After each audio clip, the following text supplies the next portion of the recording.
Universidad Autónoma Indígena de México. Toda la gente, todos los pueblos.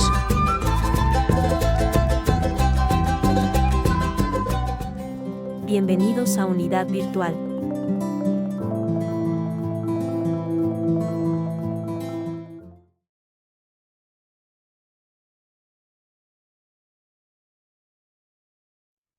El derecho se aprende estudiando, pero se ejerce pensando. Eduardo J. Couture, jurista uruguayo. Muy buenos días a todos y todas. La BOAIN, a través de la unidad virtual, transmitiendo de la Sindicatura de Mochicahui, municipio del Fuerte, en el estado de Sinaloa, honorable asiento de nuestra unidad virtual, ya que dicha comunidad cuenta con más de 400 años y su principal fortaleza lo es la cultura indígena Yoreme Mayo, y asiento del centro ceremonial más importante del norte del estado de Sinaloa. La interculturalidad es el diario devenir entre los yoremes y mestizos, respetándose los usos y costumbres. Bienvenidos a todos y todas. Lugar desde, en nombre del rector de esta universidad, maestro en ciencias Jesús Rodolfo Cuadra Sáenz, en nombre del director general, doctor José Emilio Sánchez García, en nombre del jefe de sección académica de la unidad virtual, doctor José Antonio Chávez Espinosa, a nombre propio, como encargado del programa educativo de licenciatura en Derecho de la unidad virtual, licenciado Marcos Corrales Soto, les damos la más cordial bienvenida a la quinta sesión del programa educativo denominado Conversatorio Legal Praxis Juris, en el cual su objeto académico es ilustrar y apoyar a las y los estudiantes en el aprendizaje de la práctica profesional del derecho, apoyándonos en la Academia de Derecho de esta unidad, en funcionarios públicos del Poder Judicial y en distintos abogados postulantes del derecho, así como en peritos auxiliares en la procuración y administración de justicia.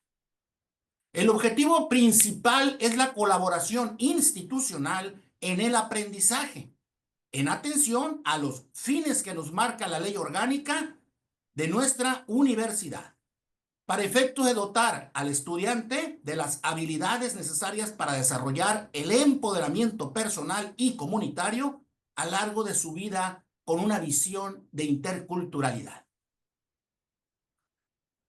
Es por ello que en este acto de inicio del quinto conversatorio es un honor en este momento contar con la presencia de nuestro director general, doctor José Emilio Sánchez García. Gracias por estar presente, doctor José Emilio. Muchas gracias. Bienvenidos a todos. Buenos días. Y siempre es importante estarse en una mejora continua, en capacitarse continuamente. Bienvenidos todos. Muchísimas gracias, doctor. También contamos con la honorable presencia de nuestro jefe de sección académica de la unidad virtual, doctor José Antonio Chávez Espinosa. Bienvenido, doctor. Está diciendo adiós con la manita, posiblemente no le sirve el audio, ¿no? Adelante, doctor, gracias. Ahorita que corrija le damos su participación. Contamos también con la honorable presencia de la licenciada Normalicia Vázquez Montoya, secretaria de Acuerdos en retiro. Perdón, secretaria de Acuerdos activa. Adelante, licenciada Norma. Buenos días a toda la comunidad estudiantil y también a las autoridades de la institución académica. Muchísimas gracias. Contamos también aquí con una gran persona que sin esa persona no sería esto posible. Una persona que nos apoya a toda la unidad virtual y a todos los estudiantes cuando se lo requerimos. Mi reconocimiento ante todos ustedes al ingeniero Abimael Gil Heraldes, director de Tecnologías e Información y Soporte. Mucho gusto, saludos a todos. Gracias. Su servidor, licenciado Marcos Corrales Soto, coordinador del programa educativo, ya me conocen, desde que estaban preinscribiéndose, ¿no? Les di mucha lata. En este momento, pues, señor director general, me dirijo a usted. ¿Cómo olvidar sus enseñanzas y su apoyo a su servidor y demás personal de esta unidad para ir avanzando desde mis inicios en la conformación de esta estructura académica y administrativa de esta universidad? Cabe recordar, señor director, su frase que nos motiva a todos. Lo que está se mejora y lo que no está se realiza. Como lo es el caso de este conversatorio, que es una iniciativa de su servidor, y creo que vamos avanzando. Ya es la 5ª sesión, estimado director general. Le concedo, por favor, el uso de la voz en este inicio del 5º conversatorio, doctor Emilio. Muchas gracias, señor Marcos. Qué buena memoria tiene, porque eso fue hace bastante tiempo, ¿no? Pero sí, es una frase muy importante. Aquí la unidad virtual iniciamos con pocos estudiantes, una unidad que empezó con 20 estudiantes, se ha consolidado a lo largo de los años y ha sido gracias al empuje que tiene, por ejemplo, en este caso, el maestro Marcos Corrales, que decididamente va más allá de los talleres o las sesiones virtuales, ¿no? Sino que es a través de este tipo de iniciativas, que por cierto fue una propuesta de él. Traíamos por ahí otras propuestas que se van a hacer más adelante, pero esta es una propuesta definitivamente, este conversatorio del licenciado Marcos Corrales. Lo felicito por esa parte activa que siempre tiene, ¿verdad? Que toma la iniciativa y que obviamente va a propiciar que los estudiantes cuenten con más habilidades, conocimientos y destrezas para desarrollarse en su área, que en este caso es el campo legal. Esto va a ser para bien de toda la gente, todos los pueblos. Muchas gracias. Muchísimas gracias, director general. Es un placer siempre escucharlo.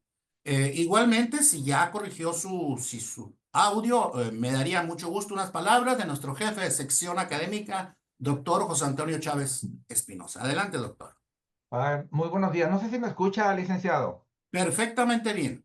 Bueno, muchísimas gracias. Buenos días. Gracias, doctor, licenciado. Buenos días para los compañeros también de trabajo, doctor José Emilio, Abimael, siempre presente también. Un gusto saludarlos, ¿no? Estudiantes de nuevo ingreso también, que pues qué gusto que tengan la oportunidad inician ustedes con esta 5ª sesión, pero ya los estudiantes que venían en generaciones anteriores ya han tenido la oportunidad de vivir esta experiencia, ¿no? Agradecer desde luego a quienes siempre están disponibles, la academia de nuestro coordinador de la licenciatura en Derecho, el licenciado Corrales, que siempre está dispuesto a continuar con este tipo de actividades que permiten que ustedes sigan aprendiendo y fortaleciendo lo que se está haciendo en las aulas, no, perdón, en las aulas virtuales. Vamos a continuar, como lo comenta nuestro director, fortaleciendo en los diferentes programas educativos este tipo de actividades, pero desde luego en este momento agradecer a quienes están conectados, que se están dando el tiempo y la oportunidad de aprender. Jóvenes, cada vez que les llegue esta invitación, que nuestro coordinador, el licenciado Corrales, les haga llegar este tipo de invitaciones, asistan, hagan todo lo posible, porque se llevarán muchísima experiencia, se llevarán prácticas, se llevarán documentos y desde luego la experiencia de quienes están ahí presentes para compartir sus conocimientos, ¿no? Entonces, felicidades a todos, que continúen en esta formación tan importante que ustedes están teniendo en la unidad virtual. Muchas gracias a todos. Muchísimas gracias, doctor. Perfectas sus palabras. No autoridad educativa, pero sí una excelente persona que me apoya, mi brazo derecho, mi brazo izquierdo, licenciada y maestra Iracema. Salude por favor a los presentes. Hola, buenos días. Un gusto estar con ustedes aquí. Ya saben, quedo a la orden para cualquier duda o situación que ustedes presenten como alumnos. Saludos. Muchísimas gracias, maestra. Bueno, ya presenté a las autoridades, presenté a la maestra Iracema. Pues pasamos a lo siguiente. Pues agradezco la presencia de las principales autoridades de la unidad virtual.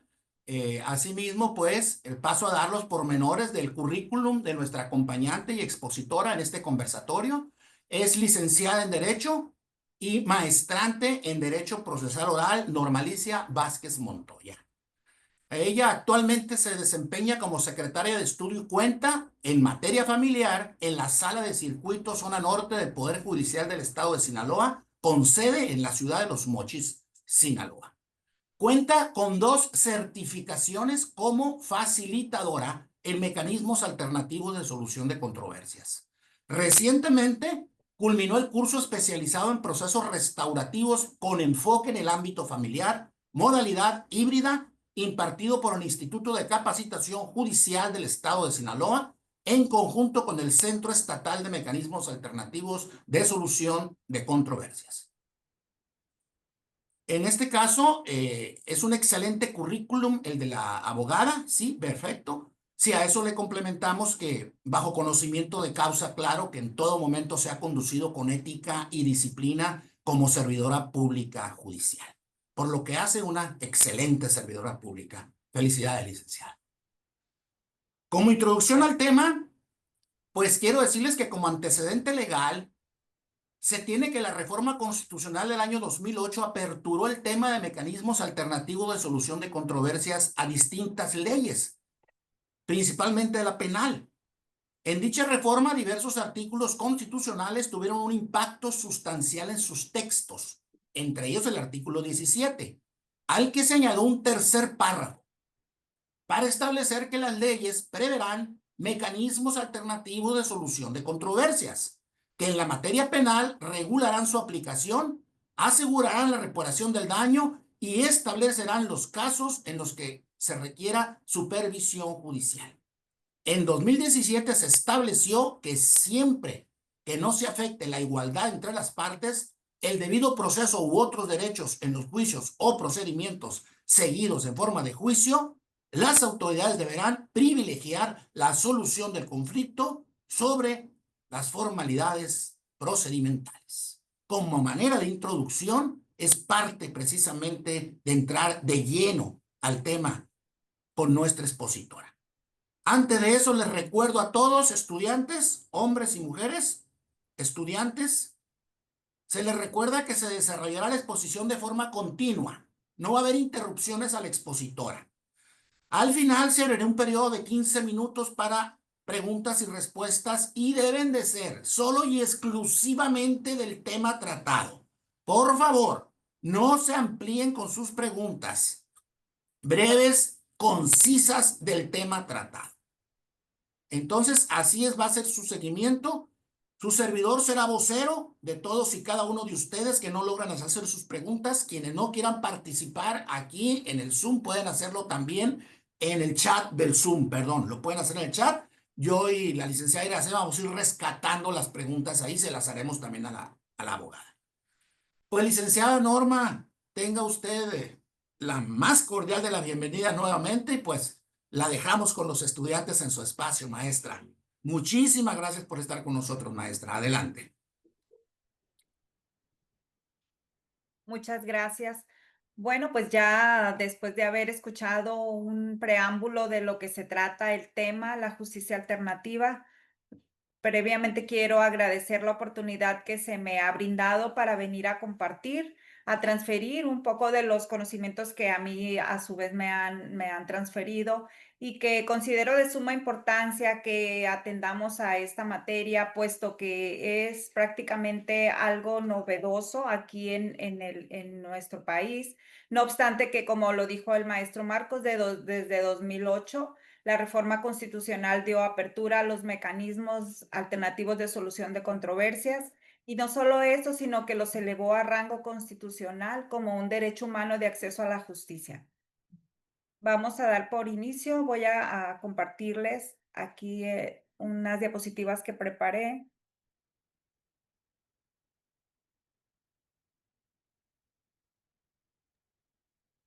Adelante, maestra, sí se mira. Sí, muy bien, gracias.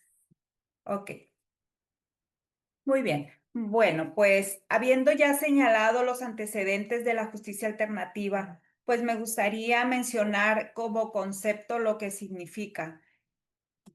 Los mecanismos alternativos de solución de controversias, también conocidos como MASC, son unos procedimientos no jurisdiccionales que buscan la solución de los conflictos a través del diálogo, la voluntad y la cooperación de las partes involucradas, con la ayuda de un tercero imparcial llamado facilitador. Su objetivo principal es lograr un acuerdo pacífico, rápido y eficaz que ponga fin a la controversia, evitando así el desgaste emocional y económico que representa un litigio tradicional judicial. Los convenios alcanzados a través de estos mecanismos tienen, una vez que son aprobados por la autoridad correspondiente, la misma fuerza legal que una sentencia. Bueno, Aquí elaboré este cuadro en el que no solamente a partir de 2008 se tienen los mecanismos en nuestro marco legal federal, sino que también como un antecedente desde 1824, la Constitución Política de los Estados Unidos Mexicanos ya tenía como figuras la conciliación y el arbitraje en sus artículos 1155 y 156. Posteriormente, la misma Constitución en el año de 1917 mantuvo la previsión tanto de la conciliación como del arbitraje en materia laboral. Es así como se conocían las juntas laborales de conciliación y arbitraje. En 2008, pues ya mencionamos ese antecedente y posteriormente hasta 2014, posteriormente a esa reforma penal de 2008, se promulgó la Ley Nacional de Mecanismos Alternativos para la Materia Penal, que en esencia regula la aplicación de los mecanismos como la mediación y la junta restaurativa. Y ya yéndonos a una fecha más reciente, en 2024, la Ley General de Mecanismos Alternativos de Solución de Controversias se publicó y entró en vigor para establecer las bases, los principios, distribución de competencias en materia de mecanismos a nivel general, excluyendo la materia penal, quien ya tiene su propia ley nacional. Bueno, después de haber también mencionado el concepto de la justicia alternativa, me gustaría señalar pues el fundamento constitucional que viene a ser el artículo 17 constitucional de la Carta Magna. Este mismo artículo 17 constitucional menciona 3 maneras de solucionar los conflictos, que viene a ser la autotutela. Pues la autotutela está prohibida por la ley, no obstante que se señale, porque señala el mismo texto del artículo 17 que ninguna persona podrá hacerse justicia por sí mismo ni ejercer violencia para reclamar su derecho. Siendo así que el Estado dotó a la ciudadanía del derecho de poder acceder a los juicios y es así como existen los tribunales jurisdiccionales. Aquí pues es un tercero imparcial al que se le dota de facultades para decidir el rumbo de la situación sujeta a su potestad. Y enseguida también se encuentra la autocomposición, que es aquí donde los mecanismos tienen cabida, puesto que es el procedimiento no jurisdiccional, no obstante que está establecido por la misma ley, pero no se lleva dentro de un juzgado, sino en un lugar aparte, en el que una persona llamada facilitador no es un juez, es un facilitador el que haciendo uso y aplicación de diversas herramientas de las que es dotado, ayuda a las partes a encontrar la solución de su conflicto. Los mecanismos alternativos también tienen un sustento jurisprudencial. Aquí yo les señalo 2 registros estos registros digitales están en la página correspondiente de la Suprema Corte de Justicia de la Nación, son documentos públicos y me gustaría señalar pues sus títulos como para evidenciar que no obstante ser un tema nuevo, la propia Corte ya ha analizado diversos criterios en los que no solamente ha señalado que los mecanismos alternativos para la materia penal corresponde al juez proveer lo conducente hasta antes de cerrar la instrucción. ¿Qué significa este criterio?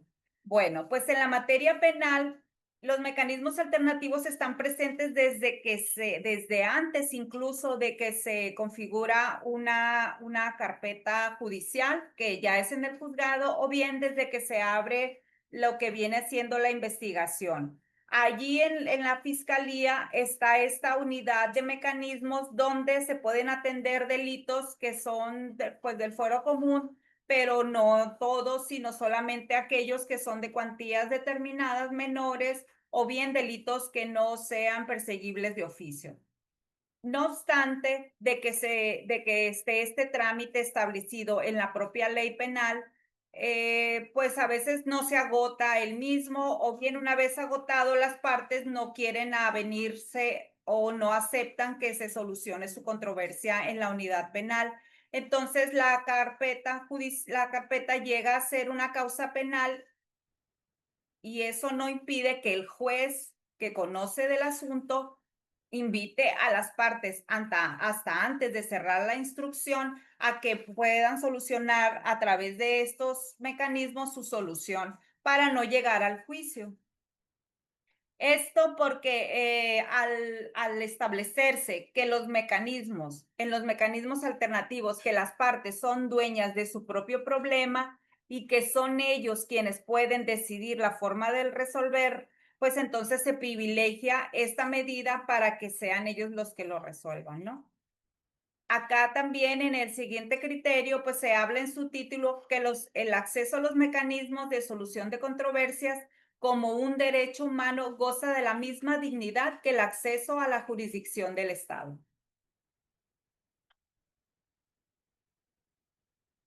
Me voy a regresar un poquito aquí para hablar de las 3 maneras de solucionar conflictos. Esta me gusta mucho porque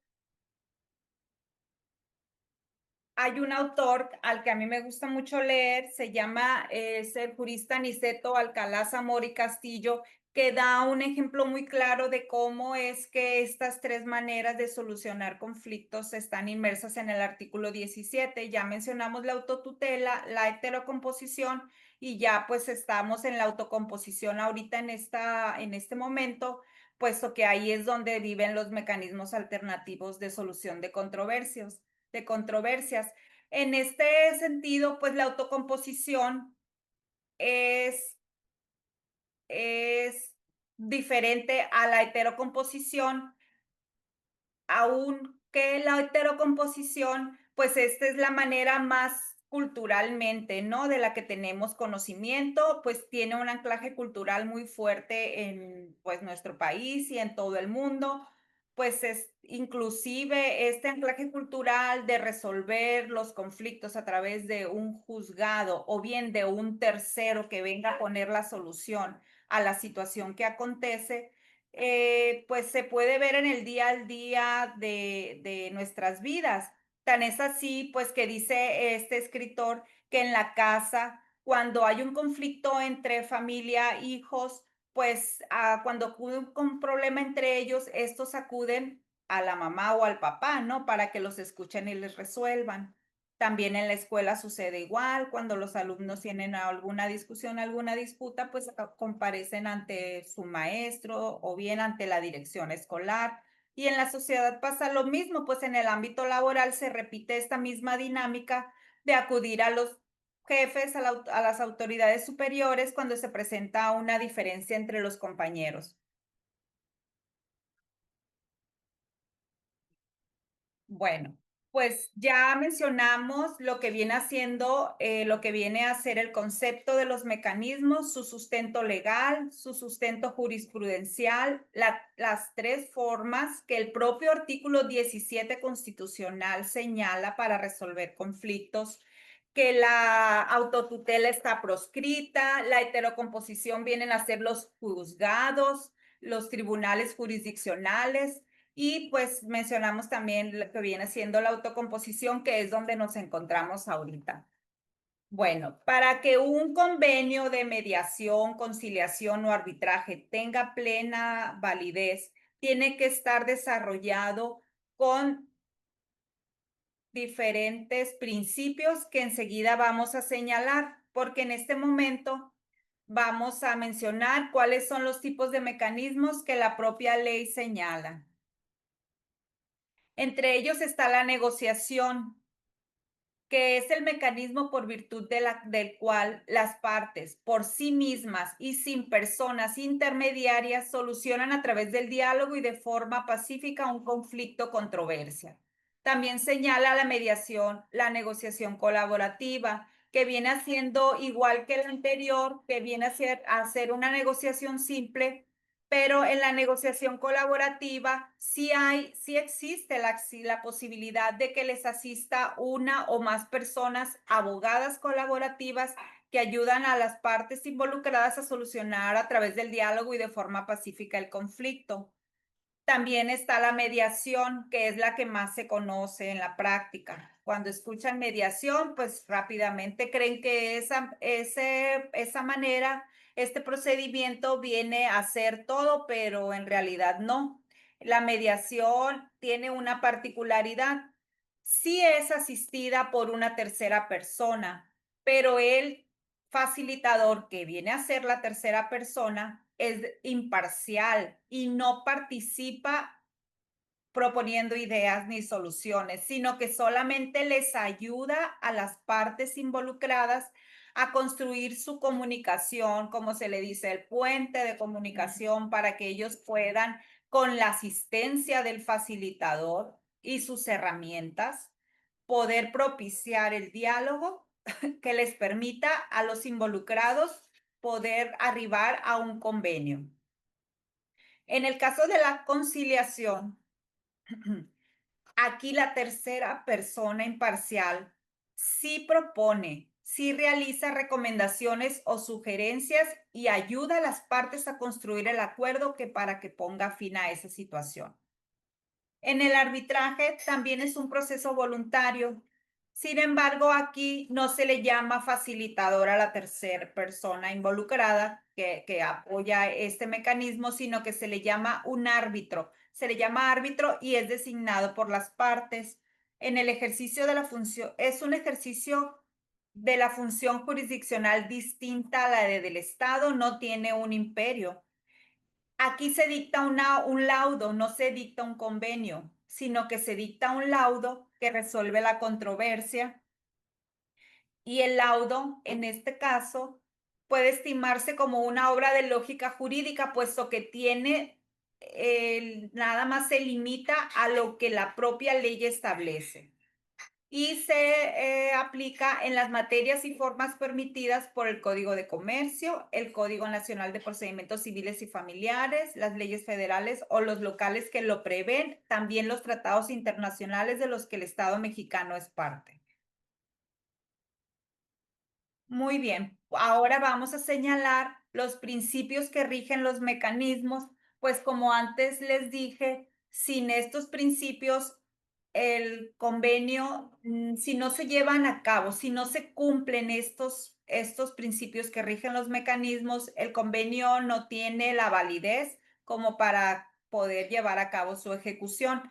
Es así como en un proceso jurisdiccional que se tienen que cumplir las formalidades esenciales del procedimiento. En este ámbito de mecanismos alternativos vienen a ser los principios los que rigen los mismos, los que le dan la validez suficiente como para poder sostenerse ante una ejecución o lo que sea, posteriormente modificarse para que el convenio tenga la validez plena, vaya. Entre los principios encontramos en la Ley General de Mecanismos Alternativos de Solución de Controversias, que viene haciendo el soporte para este tema, por ser la ley general que aplica para todo el país. No obstante, debo mencionar que el estado de Sinaloa ya hizo lo propio y tiene su propia ley estatal de mecanismos alternativos de solución de controversias, recientemente publicada en el mes de febrero pasado y entró en vigor el 3 de marzo de este año. O sea, realmente es nueva, porque la ley general también se publicó en enero de 2024 y viene a ser el sustento con el cual se elaboró este material que ahora les estamos compartiendo. Entre los principios encontramos el acceso a la justicia alternativa. Es una garantía que toda persona tiene como derecho humano, ya lo mencionamos. Dice que es un acceso efectivo a una justicia distinta, de carácter confidencial, voluntaria, completa, neutral, independiente, flexible, igualitaria. Básicamente contiene los diversos principios que enseguida vamos a mencionar y cómo es que se llevan, todos estos principios se cumplen a través de los mecanismos alternativos. La autonomía de la voluntad Esta es la libertad que detentan las partes de autorregular sus intereses sus intereses y relaciones personales y jurídicas dentro del ámbito permitido por la ley, sin que medie la coacción o imposición externa durante su participación en los mecanismos alternativos. La buena fe implica que las partes en un procedimiento participen con probidad y honradez, libre de vicio, dolo o defectos y sin la intención de engañar. La confidencialidad significa que la información aportada, compartida o expuesta por las partes y que es de conocimiento de las personas facilitadoras, abogadas colaborativas y terceros que participen en los mecanismos no podrá ser divulgada de conformidad con lo dispuesto en la propia Ley General de Mecanismos, pero hay una excepción a esta regla en cuanto a que la información en la que se revele la comisión de un delito que se esté cometiendo o cuya consumación fue inminente, en ese caso el tercero, que es el facilitador, está obligado a dar parte a la autoridad correspondiente.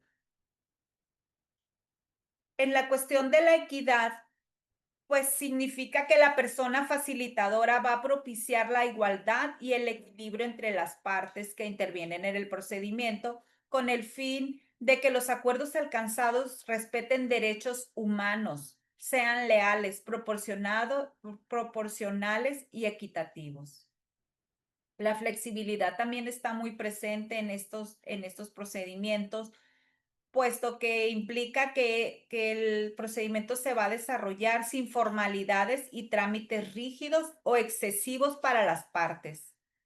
El principio de gratuidad significa que en este trámite van a ser gratuitos las sesiones que se lleven a cabo a fin de garantizar el acceso a la justicia alternativa de manera efectiva, ya sea que se lleve a cabo en un tribunal de justicia administrativa, un órgano constitucional autónomo, esto es, dentro del centro público, los mecanismos son gratuitos, porque la propia ley señala que no se está llevando a cabo aquí en el estado de Sinaloa, sí en otros, como en Jalisco, por ejemplo, de que hay facilitadores privados. Y en ese caso, pues ellos sí pueden cobrar bien sus honorarios. Creo que hasta el estado de Jalisco tiene por ahí una iniciativa ante el Congreso para regular la cuestión de los honorarios que se van a cobrar.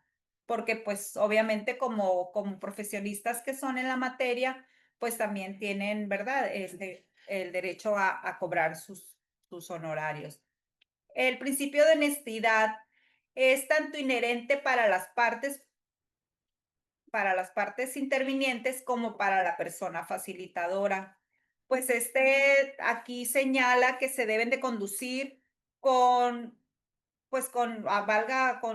honestidad, y en tanto el facilitador pues debe de hacer su función con verdad, con apego a la verdad y con profesionalismo. Aquí, por ejemplo, cabe de que si un facilitador siente que él puede llegar a perder la imparcialidad, la honestidad se surte una vez que pues externa esa situación y pide que el caso se derive a otro facilitador, pues por estimar que él no puede llevarlo a cabo.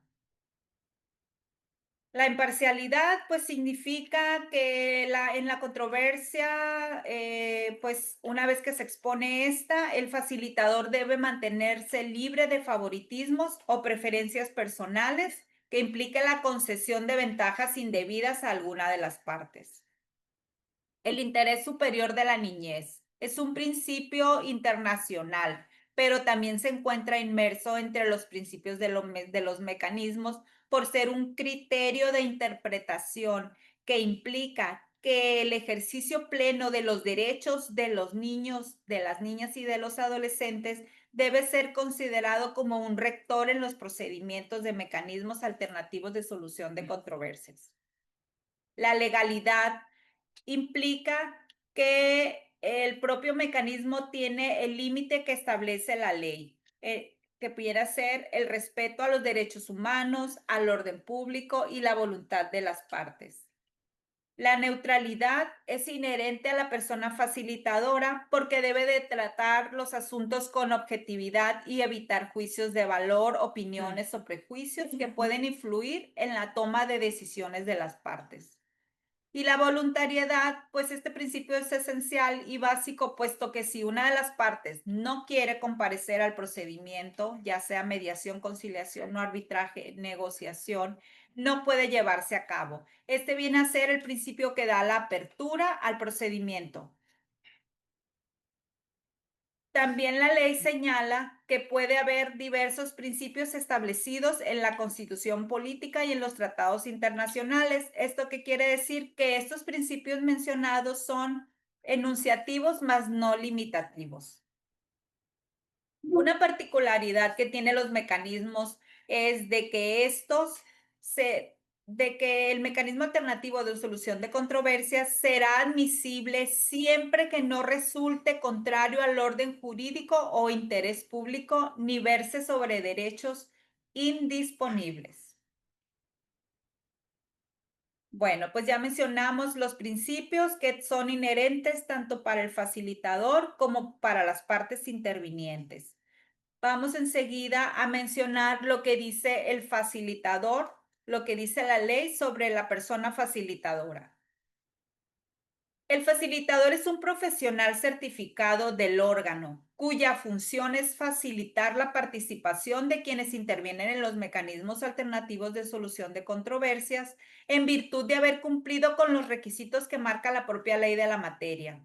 Estos requisitos vienen a ser, por ejemplo, la capacitación, la certificación. Antes de eso, pues tener un perfil idóneo para poder desempeñar esta función.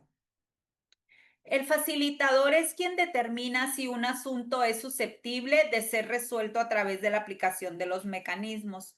El facilitador debe tener una capacitación continua para actualizarse conforme el mismo derecho va cambiando. El facilitador verifica la identidad de las partes y los terceros relacionados. En cuanto a las partes, la Ley General de Mecanismos Alternativos de Solución de Controversias dice que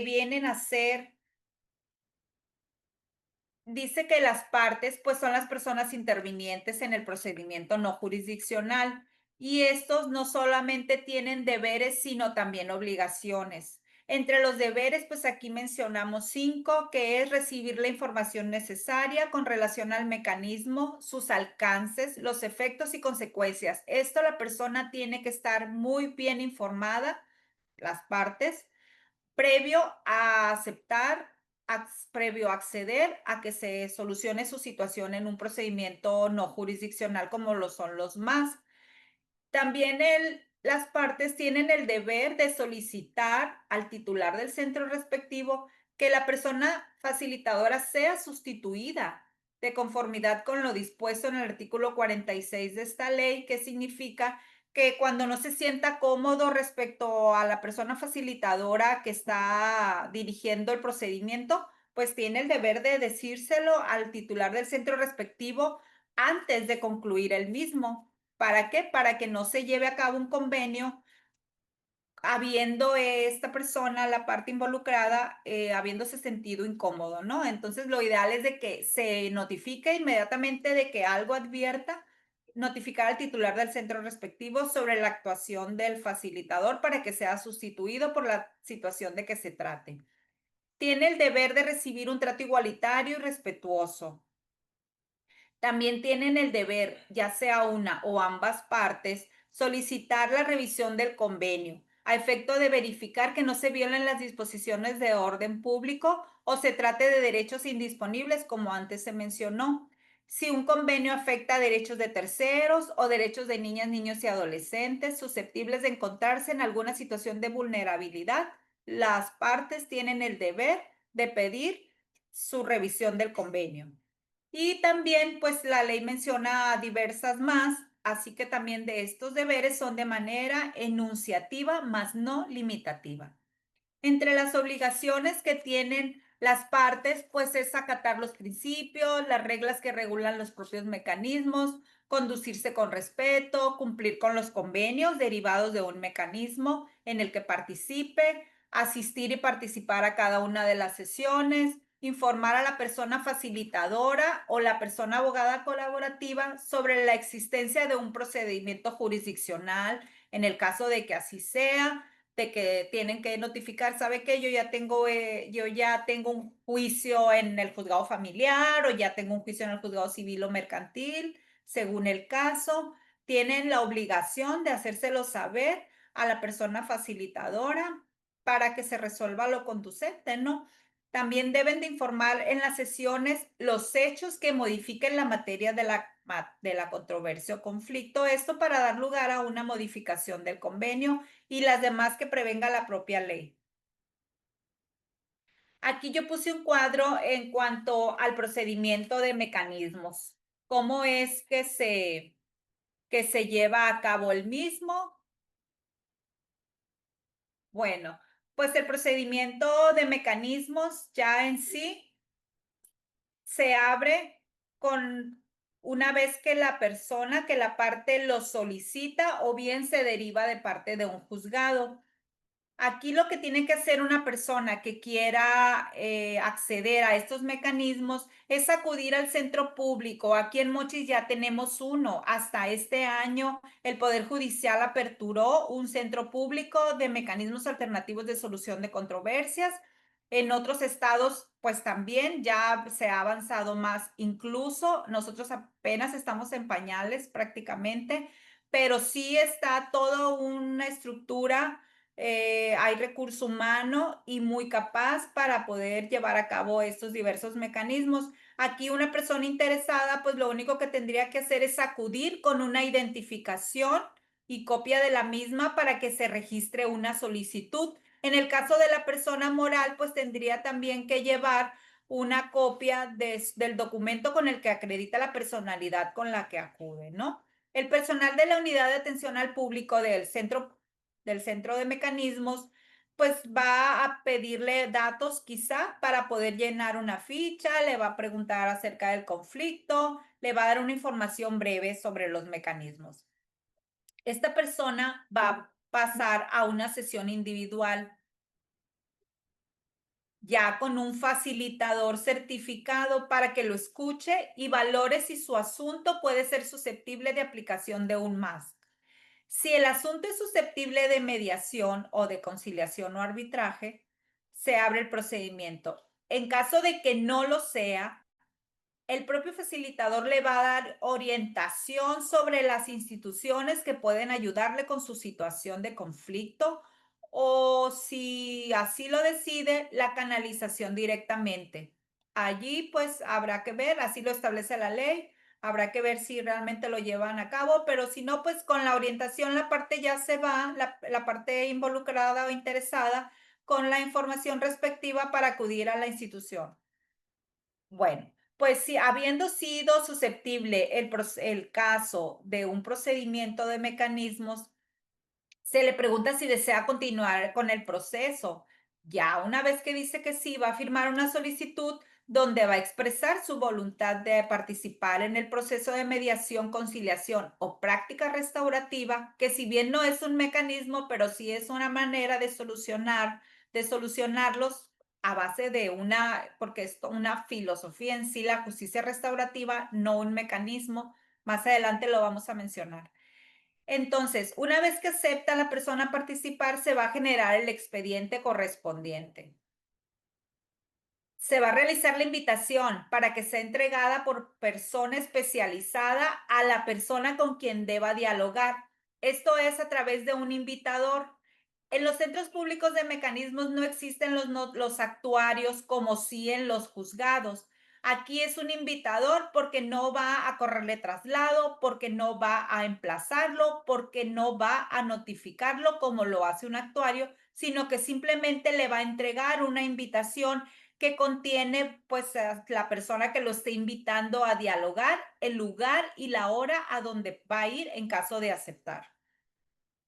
Bueno, pues si no existe respuesta de la persona invitada, se enviará una segunda invitación.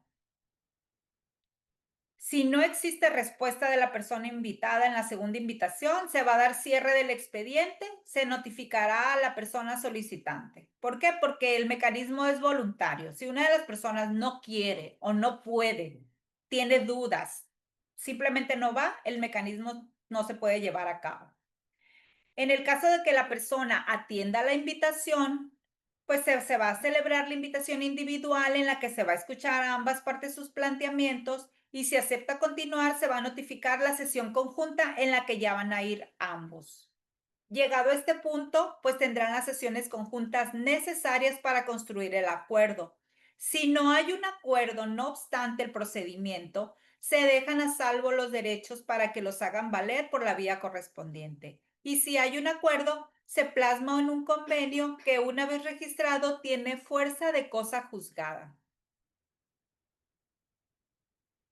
En la materia familiar, los mecanismos alternativos se ofrecen para atender únicamente las siguientes áreas del derecho.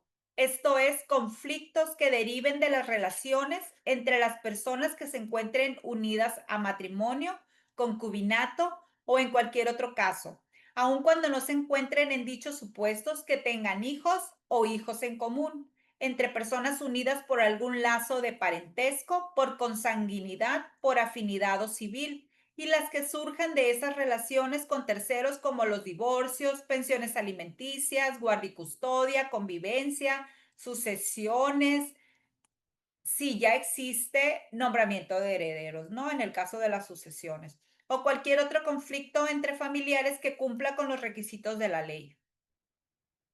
En la materia civil, los mecanismos se ofrecen para determinar las controversias que deriven de relaciones entre particulares, sean personas físicas o morales, relacionados con la celebración por escrito o verbal de un contrato, como por ejemplo un arrendamiento, un comodato, una compra o venta de bienes muebles o inmuebles, prestación de servicios profesionales, la copropiedad, el otorgamiento de un crédito, también la responsabilidad civil es susceptible de llevarse a cabo en un mecanismo, la reparación del daño civil, devolución de documentos derivados de contratos, entre otros. En la materia mercantil, se atienden conflictos que deriven de relaciones entre comerciantes en razón de su participación en actos de comercio considerados así por las leyes correspondientes, como por ejemplo la comisión mercantil, pagarés, cheques o contratos de otorgamiento de crédito, de arrendamiento o factoraje financiero, reclamo en el pago de algún tipo de seguro, entre otros.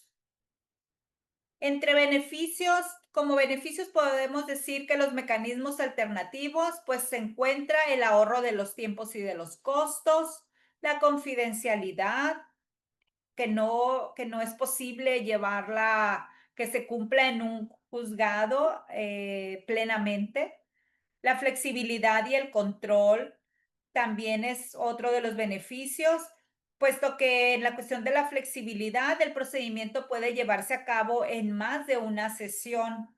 Aquí cabe acotar que la ley general señala que, aun cuando diga que el procedimiento se va a llevar a cabo mediante las sesiones necesarias, señala que no debe de exceder de un plazo de 3 meses. Bueno, pues en mi particular punto de vista, en este punto es donde yo siento que pudiera analizarse con una perspectiva de derechos humanos esta porción normativa, porque si la propia ley señala que se debe de privilegiar la solución del conflicto sobre los formalismos procedimentales, pues allí podría caber una interpretación conforme a los derechos humanos y no obstante que la propia ley señale que no debe de excederse el plazo de 3 meses para llevarse a cabo un procedimiento, yo creo que pudiera esta norma desvanecerse ante el privilegio de solucionar los conflictos en un mecanismo. En el cuestión de restaurar relaciones, pues tiene muchos beneficios como impacto en la comunicación y el resultado obtenido en el procedimiento. En la menor carga emocional, pues se reduce el estrés y la ansiedad que puede generar un litigio tradicional como lo es el juicio. Los efectos del convenio. El convenio que se deriva de un procedimiento alternativo tiene el mismo valor legal que una sentencia judicial. Ya lo dijo la Corte. La Corte ya dijo que los convenios tienen el mismo rango constitucional que una sentencia de un juez. Sin embargo, a diferencia de esta, pues la sentencia judicial, el convenio se logra mediante la participación de las partes a través de una comunicación respetuosa y pacífica. La cuestión del convenio está regulado en la Ley General de Mecanismos en su artículo 98. Señala que los convenios firmados por las partes y suscrito por la persona facilitadora que cumpla con los principios establecidos en el artículo 6 que ya mencionamos y las obligaciones previstas en el artículo 30 que también ya se mencionaron, a partir de su registro e inscripción en el sistema de convenio correspondiente, tendrá efecto de cosa juzgada, de conformidad con lo dispuesto en esta ley y las demás disposiciones aplicables en los respectivos ámbitos de competencia. Los convenios y los actos que deriven de ellos deberán de cumplir con las obligaciones establecidas en la Ley Federal para la prevención e identificación de operaciones con recursos de procedencia ilícita. Una vez que ya señalamos del convenio, me gustaría mencionar en cuanto a la justicia restaurativa qué significa, porque quiero aclarar y acotar. La justicia restaurativa no es un mecanismo alternativo propiamente.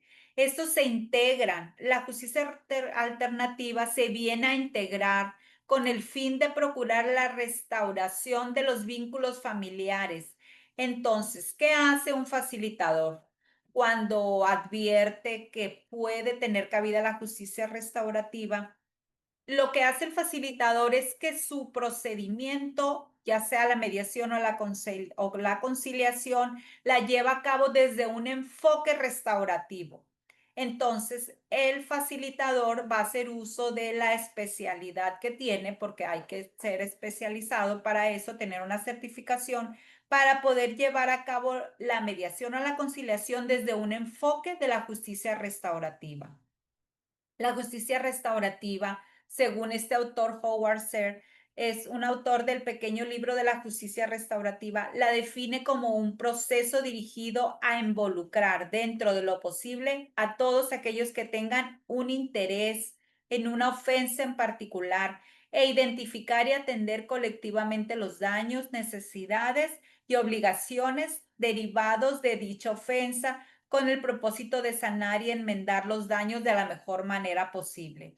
Es así, pues, que se dice que la justicia restaurativa llegó al sistema judicial con el fin de procurar la restauración de los vínculos familiares, con respeto a la dignidad y a la igualdad de las personas, a través de las metodologías que aborden la situación conflictiva de manera pacífica, mediante un diálogo y participación activa de las personas involucradas, así como prevenir futuros conflictos que afecten el entorno de las partes.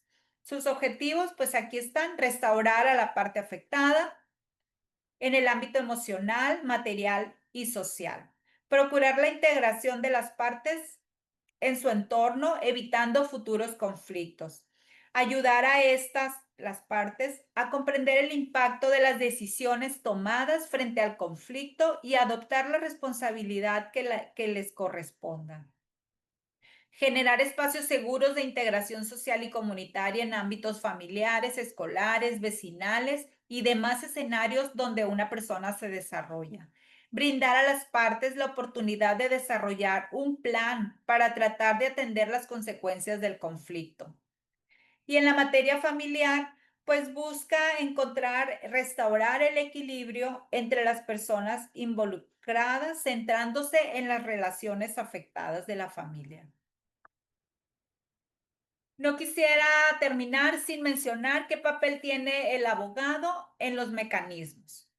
Bueno, pues el abogado puede pensar que el abogado ya no va a figurar en los mecanismos, lo cual no es así, puesto que el abogado va a seguir haciendo su función como tal. Las partes, pues siempre ante una situación, un conflicto, recurren a un abogado y si bien les menciono a ustedes, en el centro pueden las partes acudir sin la asistencia de un abogado, pero esto ellos no lo saben. Ustedes son quienes van no es que no se tenga que decir, sino que ustedes como personas profesionales en la abogacía, en un futuro cuando ya lo sean, o bien quienes ya lo son, no sé si se encuentran aquí alguien que ya sea un abogado postulante, pues esta persona va, yo creo que lo que tiene que hacer es aprovechar todas las ventajas que tiene un procedimiento no jurisdiccional como la mediación, la conciliación y el arbitraje, y aprovecharlo para sí,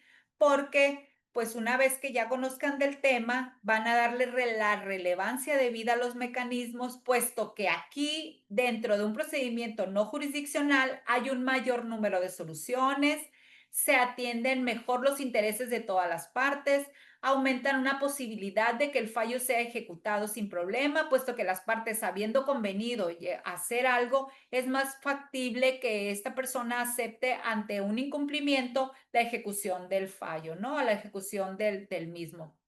Porque también entre las cláusulas se determinan cómo es que se va a llevar a cabo la ejecución del mismo en caso de incumplimiento. Entonces, ¿qué es lo que el abogado puede hacer? Pues el abogado se debe de capacitar en el tema de la mediación, darle la relevancia debida, ayudar a las partes que acuden a una asesoría legal para mencionarles acerca de los mecanismos y acompañarlo, porque las partes ellos no saben si una cláusula está pegada o no a derecho, pues ahí es donde el abogado entra a la función, donde ellos van a checar que el convenio se apegue al marco legal establecido, que no transgreda derechos de terceros, que se apegue a los derechos humanos como lo viene a hacer el interés superior de la niñez, que cumpla con perspectiva de género, con perspectiva de adulto mayor o de discapacidad. Toda esa información no la tienen las partes y en el centro pues sí lo sabe, pero lo sabe el facilitador. Entonces el abogado pues puede ser en este tipo de procedimientos el acompañante que va a ayudar a las partes a conducirse durante todo el procedimiento, a revisar que el convenio esté bien suscrito y para que la persona, pues el cliente se quede satisfecho y a su vez pues esto le va a ayudar porque va a tener sus casos van a ser resueltos más rápido y pues así va a poder también aumentar las posibilidades de tener más clientes. Entonces, eso sería de mi parte todo. Con esto concluyo la presentación y ya quedo a la orden para lo que sigue. Muchísimas gracias, maestra. Una excelente disertación, muy bien explicada paso a paso y sobre todo pues es palpable sus conocimientos en el tema. Por eso precisamente yo busco a mis estudiantes que tengan pues todo este tipo de capacitaciones, ¿verdad? Los cuales pues el compromiso en este conversatorio es compartirles este material, compartirles estas diapositivas porque estos temas se llevan a cabo en todas las áreas del derecho.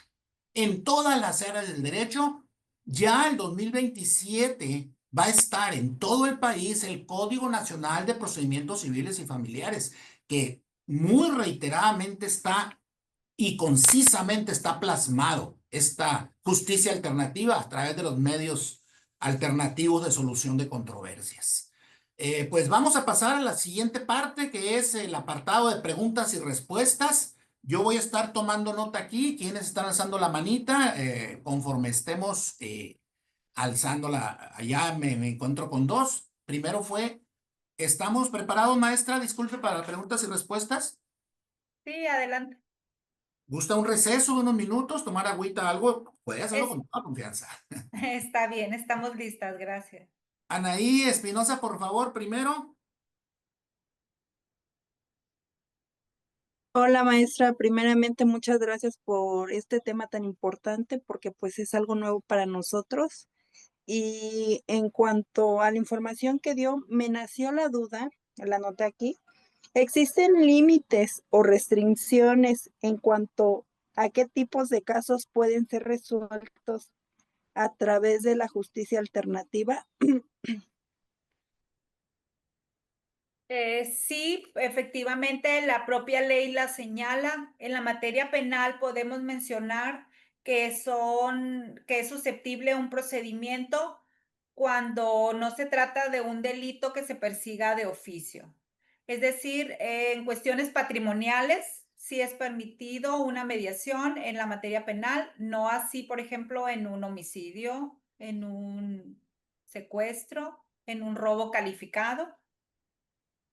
Y en la materia familiar, pues mencionábamos solamente cuando sean asuntos, acá los mencionábamos, cuando sean asuntos en que se encuentren inmersas relaciones entre los familiares. Por ejemplo, no es posible llevar una mediación ante una pérdida de la patria potestad. No es posible llevar una mediación ante una controversia de un vínculo filial. Pero sí, por ejemplo, en la cuestión de los divorcios, en los que hay que adjuntar a la solicitud del divorcio un convenio en el que se diriman todas las cuestiones que se deben de atender ante la disolución del vínculo matrimonial. En ese caso, pues sí, entra para todo, para lo que son los convenios de guardia, custodia, convivencias, pensiones alimenticias, la cuestión de quién va a ocupar el hogar conyugal. Pero sí, en el caso de la ley, sí señala que, por ejemplo, más bien no contempla las cuestiones derivadas, las cuestiones paterno-filiales, no contempla la pérdida de la patria potestad susceptible de llevarse a cabo, entonces, por ende, solamente permite las que sí establece. Ok, gracias, maestra. Muchísimas gracias, Anaí. Te pido de favor quites tu manita ya. Quien vaya preguntando y tenga su respuesta, a favor de quitar las manitas para llevar control. Seguimos con José Manuel Grajeda. Adelante, José Manuel. Adelante. Gracias, muy buenos días, estimados compañeros, maestro coordinador Corrales, qué gusto saludarle y agradecidos de esta presentación que usted ha coordinado tengamos el día de hoy. Y por supuesto, maestra, pues un gusto y quiero decirle que muy claro, muy clara la ponencia, la explicación, muy interesante. Y me quedan algunos comentarios y algunas dudas. Voy a ser lo más breve posible.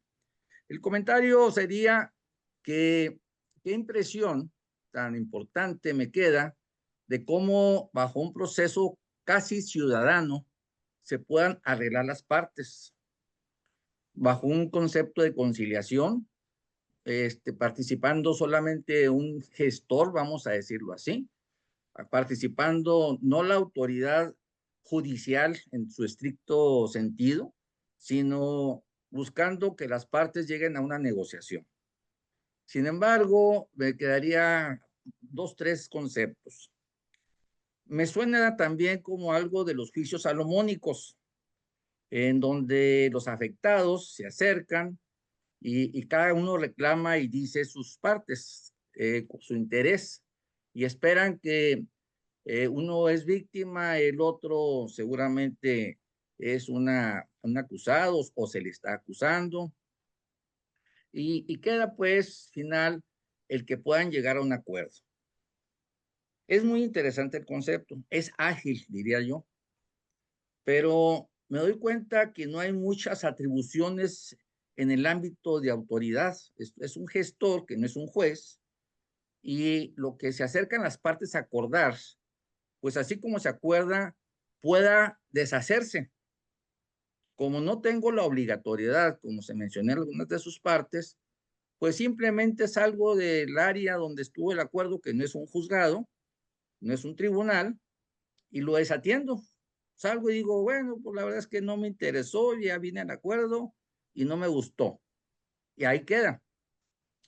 Esa es una. La otra cuestión sería para mí que no se habló de si existe o no garantías, fianza, o sea, cómo verificar, cómo tener cierta certeza.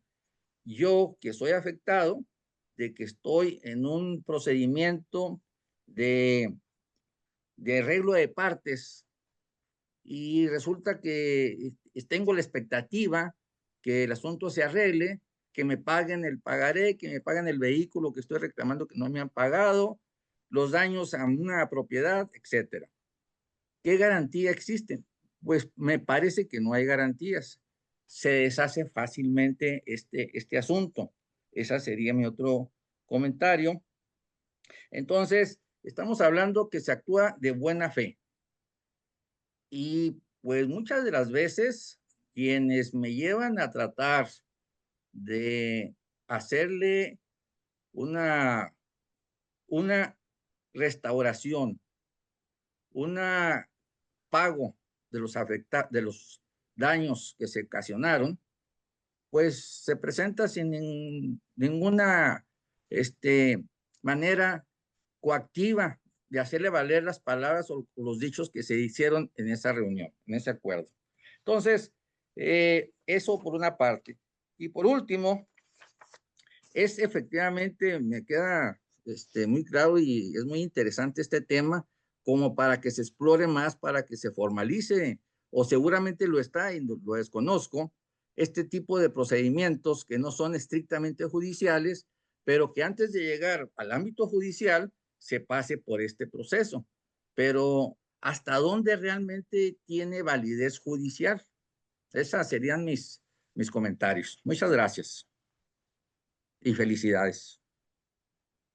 Gracias, José Manuel.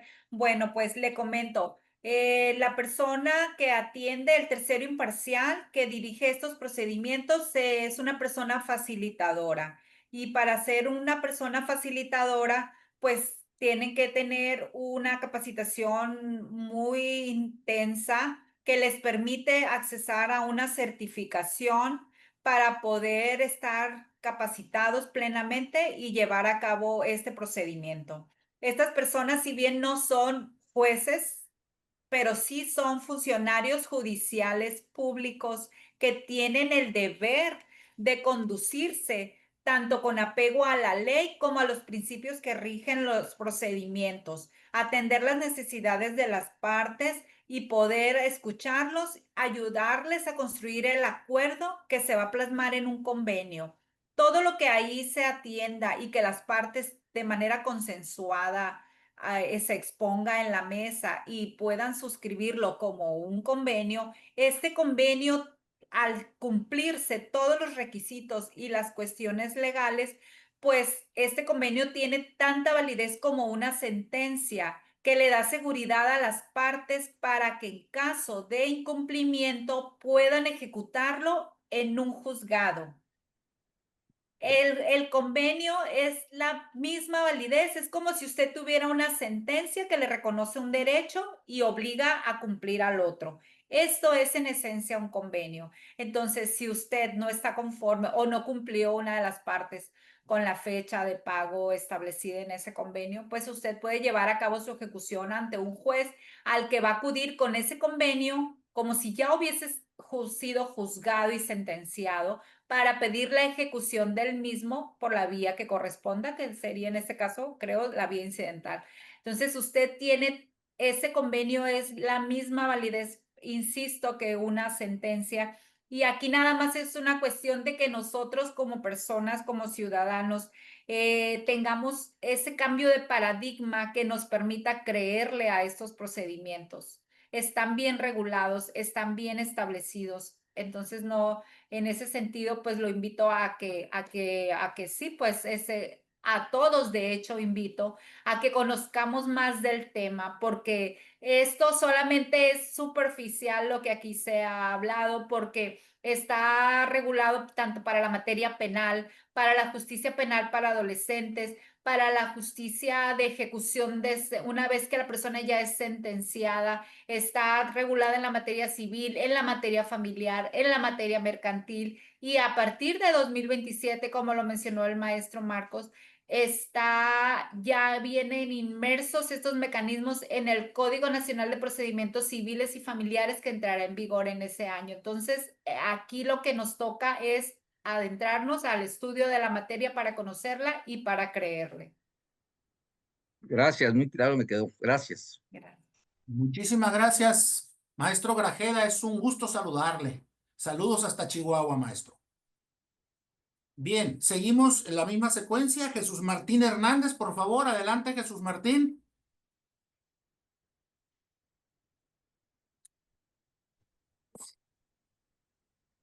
Sí, buenos días, licenciada, buenos días, licenciado Corrales.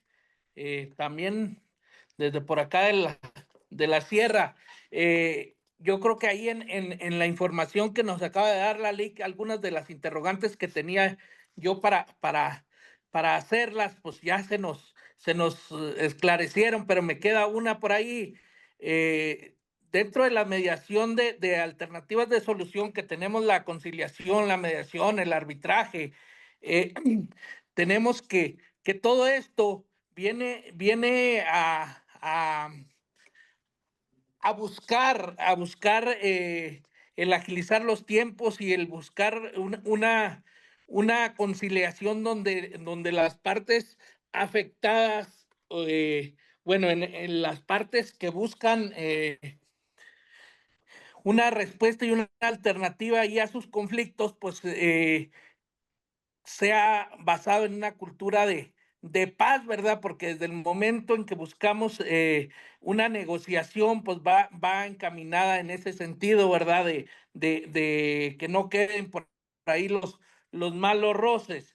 Dentro de esta parte, me parece a mí muy importante el que cuando se lleva a cabo un convenio, un acuerdo que tiene validez jurídica, nos mencionaba ahí la licenciada, que tiene validez jurídica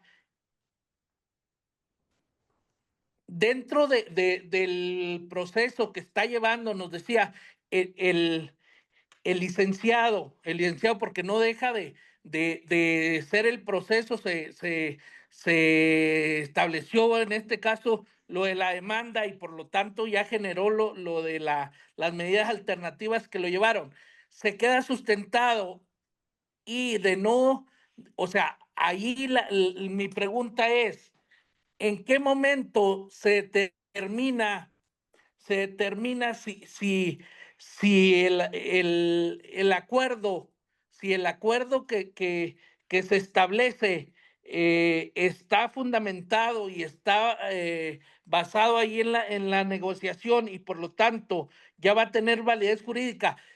¿En qué momento ya se determina como un acuerdo de proceso jurídico?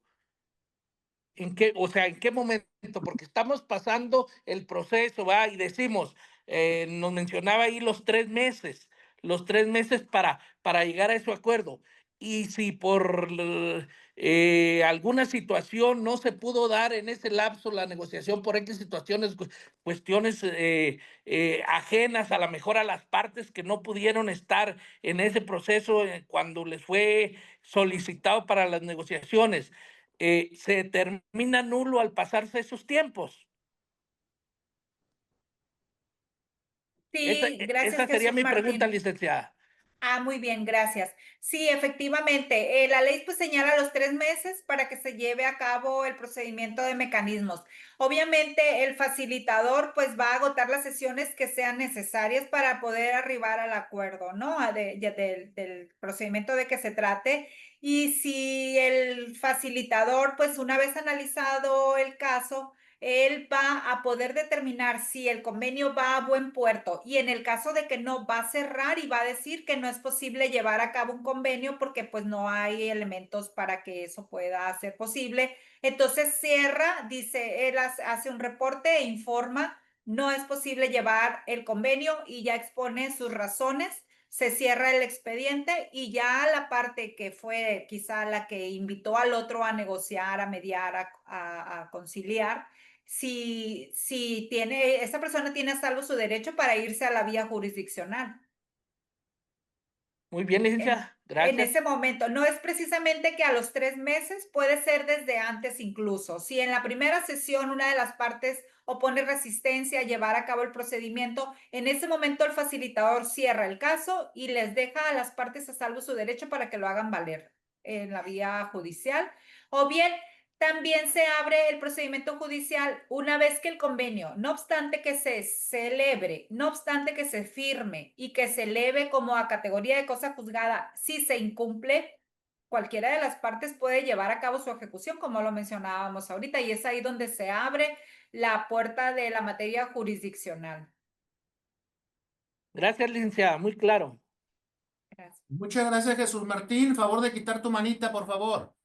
Bueno, les insisto, por favor, breves y precisos. Váyanse directamente a la pregunta. No platiquen historias. No hay tiempo de historias. Después, con mucho gusto, los atendemos con historias y los apoyamos. También alguna asesoría, si traen por ahí algún detallito que quieren que los ayudemos. Breves, precisos, y la expositora con gusto les atenderá. Seguimos con Ildelisa Yolanda Espinosa. Por favor, Ildelisa Yolanda Espinosa. Gracias, buenos días. Una querella se puede conciliar con el método que nos está enseñando la abogada. Sí, Ildelisa, una querella, una cuestión, un aspecto patrimonial, sí se puede llevar adelante en una mediación penal. Ok, la demanda de un abuso de confianza, del robo del dinero de una escuela, ¿qué tipo de demanda es la que debe tener? ¿Mercantil, como penal? Eso es lo que apenas estoy aprendiendo. ¿Hacia dónde se debe de dirigir esa demanda? Eso tiene categoría de asesoría, Ildelisa. Eso no es el tema ahorita, por favor. Eso tiene es otro. categoría de asesoría. Adelante, Correcto. Ildelisa. Entonces, la querella sí se puede, como dijo la abogada, ¿verdad? Sí, Efectivamente.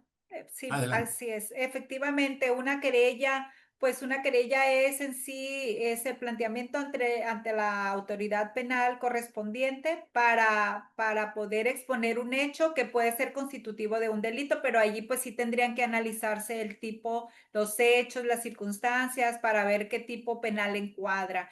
Y ahí precisamente en vicefiscalía o en la fiscalía donde se trate, está el personal, de las personas que atienden en un primer momento y ellos son los que evaluarían su situación como para decirles si cabe en una cuestión de mecanismos o bien si tiene que pasar directamente ante la agencia del Ministerio Público que corresponda. Muchísimas gracias. Y como dijo el licenciado Marcos, la pregunta no es historia, es una realidad. Ayer llegó una denuncia, pero mañana con usted, ¿verdad, abogado? Con mucho gusto la atiendo, Ildelisa. Ya sabes, estoy a Gracias. sus órdenes. Buenos días. Gracias. Seguimos, por favor, quitar la manita, Ildelisa.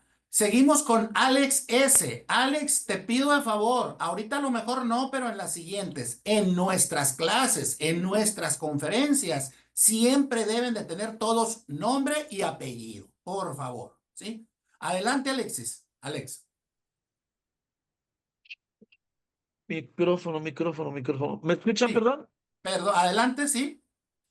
No sé si a lo mejor también caiga en el tema de asesoría, pero lo planteo y ya me dicen ustedes. Yo soy alumno de nuevo ingreso y prácticamente estoy aprendiendo la justicia alternativa en carne propia.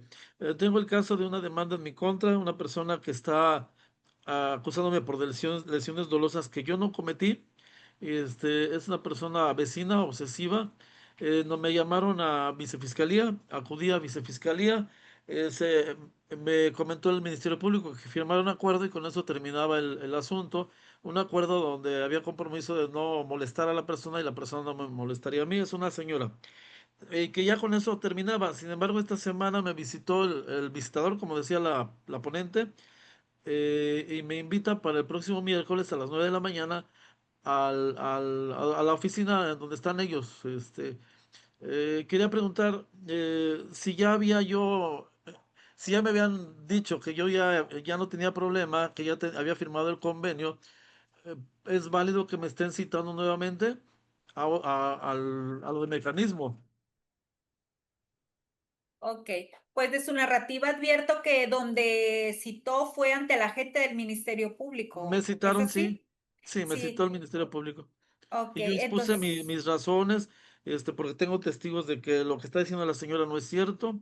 De hecho, soy la persona que esta señora me ha estado acosando hace tiempo, tomándome grabaciones con quien esté, en donde esté, en mi casa.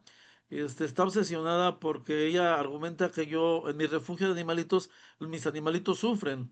Y como no pudo, llevó evidencias, supuestas evidencias, y le informaron que no procedía porque no hay situación de maltrato, pues de alguna manera tenía ella que hacer algo y me está acusando de lesiones dolosas. Dijo que yo le ok, había agarrado golpes, que había golpeado sus costillas, etcétera, lo cual no es cierto.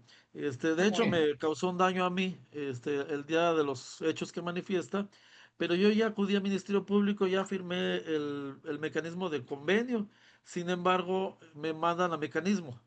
así es. Bueno, en ese sentido, pues veo que sí pudiera ser factible lo que está pasando, de que lo citen de mecanismos, porque donde usted dice que firmó algo es ante la gente del Ministerio Público, no así ante el facilitador, como para estimar que habiéndose llevado ya un convenio ante el procedimiento no jurisdiccional como el mecanismo, o sea, no advierto pues que su convenio lo hubiese firmado en el mismo centro de mecanismos, sino ante la gente del Ministerio Público. Entonces, en ese sentido sí es factible porque a donde lo están invitando a participar es a un procedimiento en sí.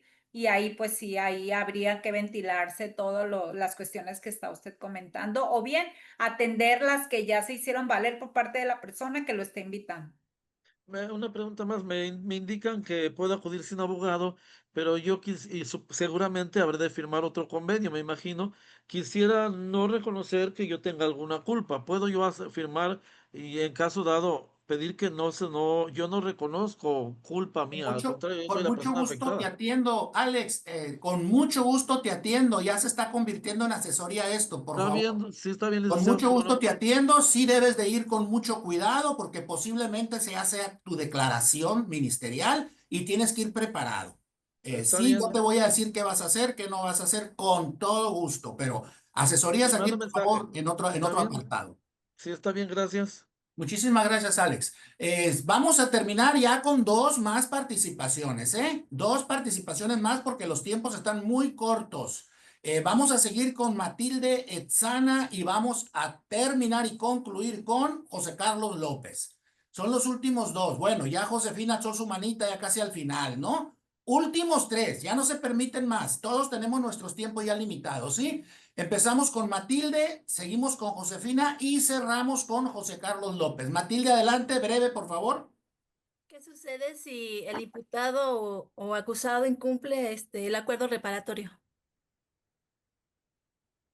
Se- Bien, se puede pedir una revisión del mismo ante el juez de control. O bien, si ya está judicializado y en caso de que no, pues dar parte a la autoridad que viene siendo el Ministerio Público. ¿Todo bien? ¿Todo bien, Matilde? Adelante. Siguiente, Josefina, por favor, si es tan amable, Josefina, su pregunta. Nomás darle las gracias por esta información tan, pues muy, ¿cómo le dijera? Para mí fue algo muy, muy importante aprender estas situaciones. Gracias. Muchas gracias, Josefina. Veo que más bien fue una felicitación la tuya. Te agradecemos mucho. Yo siempre voy a estar al cuidado de ustedes, de que tengan la mejor capacitación siempre, ¿sí? El apartado de preguntas y respuestas, quite su manita, Josefina. La cerramos con qué mejor cierre de preguntas y respuestas de nuestro alumno José Carlos López Amavisca. José Carlos, puede ser con ayuda de tu papá. Tú también puedes hacerlo. Tú puedes. Tú estás ante nosotros y eres un orgullo que seas estudiante de nosotros, José Carlos López Amavisca. Adelante, José Carlos. Gracias, gracias, gracias, gracias, está está mucho. Maestro, muchas gracias. Ya le quedó claro lo que se iba a plantear. en una de las respuestas anteriores nos aclaró. No nos queda más que agradecerle de su colaboración y que siga trabajando así como lo han hecho, ¿no? Que esto le sirva a los estudiantes. Usted ya sabe, estamos luchando por un buen proyecto. Muchísimas gracias, maestro también. José Carlos López, papá de José Carlos López Amavisca, ese grupo interdisciplinario que conformamos en apoyo a José Carlos López Amavisca, adelante, lo vamos a hacer abogado a José Carlos López Amavisca, claro que sí. Pues se acabaron, por favor quitar la manita, José Carlos. Se acabó el preguntas y respuestas, creo que vamos a dar un cierre muy importante, abogados, futuros abogados y abogadas. Los métodos alternativos de solución de controversias están en todo el país, están en todas las áreas. Desde los bandos de policía y buen gobierno, una afectación ante vecinos, un vecino que te está barriendo la basura, un vecino que te está maltratando un perro, o un animal, una mascota, un vecino que está rompiendo tus árboles o rayándote tu carro. Eso puede haber una conciliación desde esos momentos. Claro que las puede haber. Si le llega un requerimiento, un citatorio, tienen que acudir. Claro, es voluntario. Si no acudes, entonces te vas a presentar una denuncia o una demanda. Y hay que recordar que si son personas de la tercera edad, gozan de la protección constitucional por el estado de vulnerabilidad que se encuentran por ser de la tercera edad. Muchas ocasiones, muchas personas jóvenes abusan de una persona de la tercera edad. Hay muchísimos ejemplos que podemos poner. Y yo los conmino y los invito a todos ustedes, futuros abogados de las nuevas generaciones. Tienen ustedes que instruir a sus clientes que se inmiscuyan en este tipo de métodos alternativos de resolución de conflictos. No busquemos hacerlo muy litigioso.